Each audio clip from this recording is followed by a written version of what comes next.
Good evening.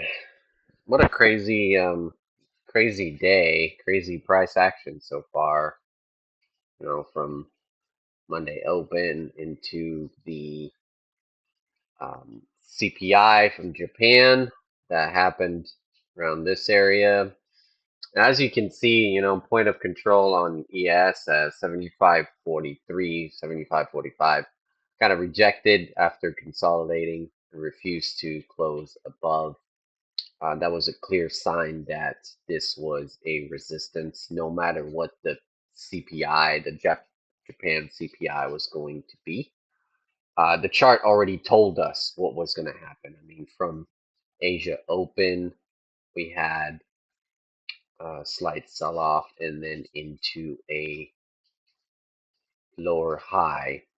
The lower high also really just showed us that it did not close above 50T, so it just did not want any higher closure. So that being said, it was a very clear sign that we were going to go to the downside.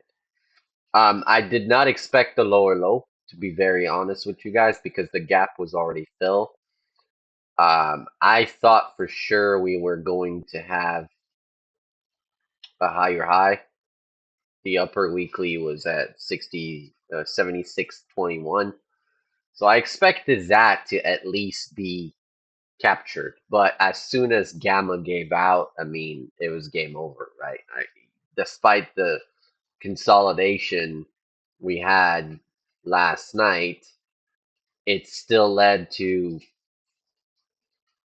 a somewhat of a retracement. I expected that retracement to happen during the opening bell. I did mention that the daily opening candle from yesterday did not have, it had a full candle. There was no wick at the bottom. By experience, a candle has two wicks, regardless. If it does not, there is a reason behind it that is also um, it's a very obvious reasons, right? So because it did not have a wick, I expected some type of manipulation below into a trend in the morning, which at the time I did not take because I played this. Like to me, that was I played this and then I stayed up and I basically skipped intraday altogether yesterday. Well, today rather. The trend did abruptly stop. We did break above 200T, which is quite surprising, to be honest, because it should, in theory, continue. We did higher low inside the main order block of this area. That led to a very clean 30 points. So that being said, this is likely the range that we're going to be stuck in for a little bit unless we create a lower low. So that's why I sent a long overnight, because to me it looks like this area could support. If it doesn't, then I'm stopped out and the risk is very minimal. I mean, the risk is just absolutely um, roughly 18 points for 53, so nearly 54.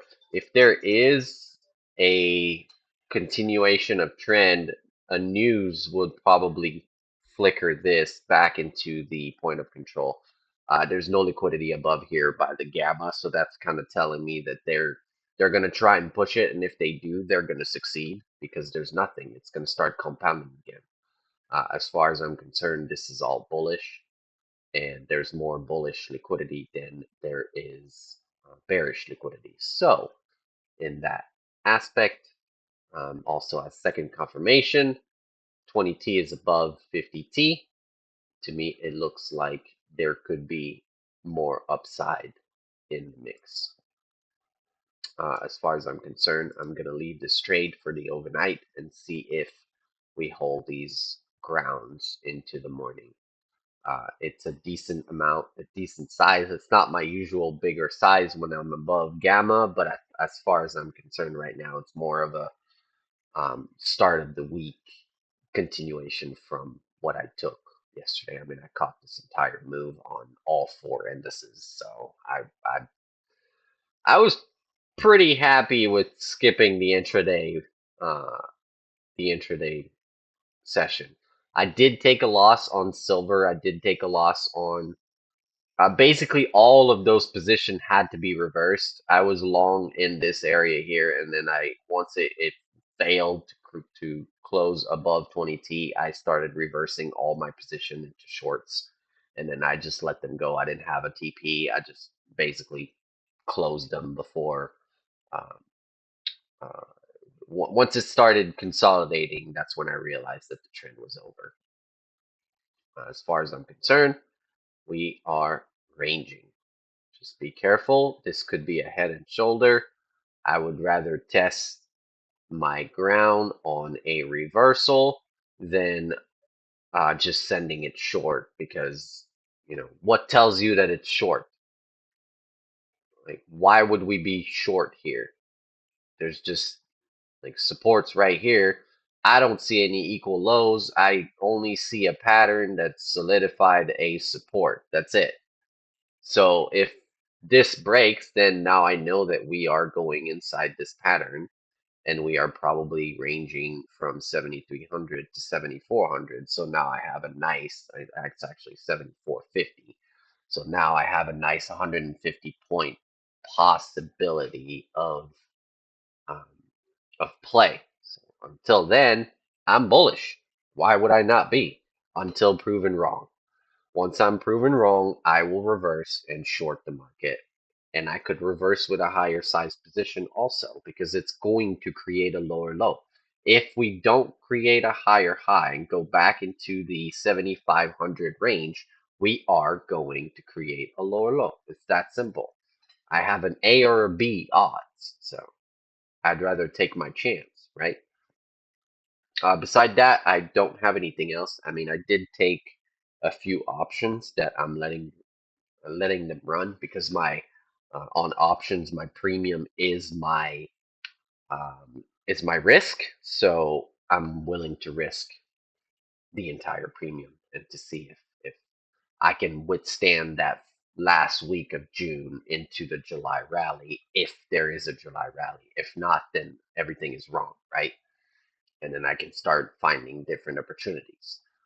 As far as I'm concerned, I'm just eating the pullback of the last week of June.